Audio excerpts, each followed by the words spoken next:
Hasbunallah wa ni'mal wakeel, ni'mal mawla wa ni'mal nasir. Thank you, Mr. President, inviting me to this demonstration. I'd like to thank all of our human rights brothers and sisters here today to make this program successful. From this demonstration, we strongly denounce the appointment of one of the allies of the post-fascist regime. We urge the interim government to take Abida Islam back now. Take Abida Islam back now and ensure she is brought before the court for a trial. And we reject all forms of fascism, all forms of symbols of our authoritarian rule.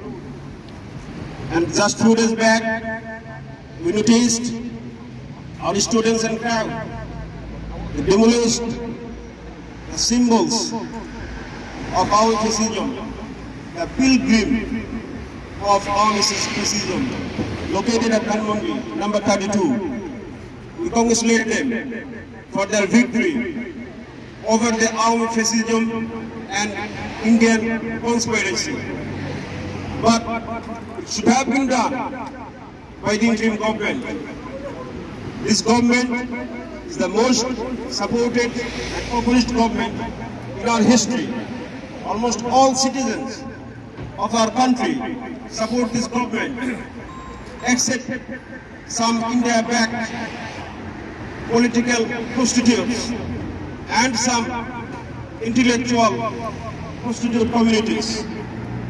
You are still sleeping. Come on, wake up and take bold and decisive action against our fascist regime and restore democracy in Bangladesh.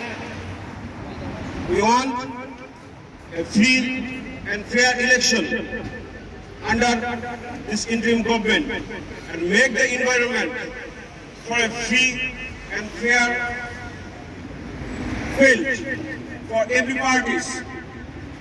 And as we see, still uncountable allies the post-fascist regime exist in our administration, including military. And when I know who appointed her, who appointed Abida Islam, who played the key role, please disclose the culprit's name. We want to know their name for playing this role behind the scenario. And again, I ask the interim government to take Abida Islam back now and ensure she is brought before the court for a trial. Thank you everyone. Long live Bangladesh. Assalamu alaikum.